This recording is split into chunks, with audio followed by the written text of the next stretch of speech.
Hello viewers, আসসালামু আলাইকুম। আমন্ত্রণ জানাচ্ছি ডক্টর টিভির নিয়মিত আয়োজন আমাদের টিনেজার অনুষ্ঠানে। আমি রাশেদা আক্তার প্রীতি। আমি একজন গৃহিণী, বলতে পারেন আমি আমার পরিবারের একজন ডাক্তার। সেই অবস্থান থেকে আমার সন্তানদের শারীরিক মানসিক পরিবর্তন অর্থাৎ বয়ঃসন্ধিকালে কি করণীয়, মা হিসেবে দায়িত্বটা আমারই। আমরা সকলেই জীবনের এই সময়টি পেরিয়ে এসেছি, যাকে বলা হয় বয়ঃসন্ধিকাল। বাস্তবে শৈশব থেকে সাবালকত্বের দিকে নাটকীয় একটি পদযাত্রা। এই সময়টি যেমন আনন্দ ও নতুন আবিষ্কারের, তেমনি আবার ভুল বোঝাবুঝিরও, এই অনিশ্চয়তা আর তীব্র মানসিক পরিবর্তনশীলতাও।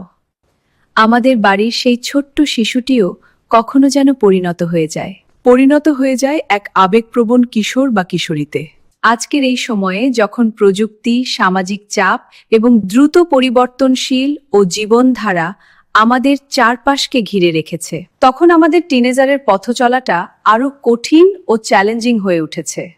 টিনেজারদের মনের কথা কি, তাদের শারীরিক ও মানসিক পরিবর্তনগুলো কিভাবে সামলাতে হয়, এবং সবচেয়ে জরুরি, আমরা অভিভাবক ও শিক্ষকরা কিভাবে তাদের পাশে থাকতে পারি, এই সমস্ত গুরুত্বপূর্ণ বিষয় নিয়েই আমি আপনাদের সঙ্গে শেয়ার করতে এবং বিস্তারিত জানাতে।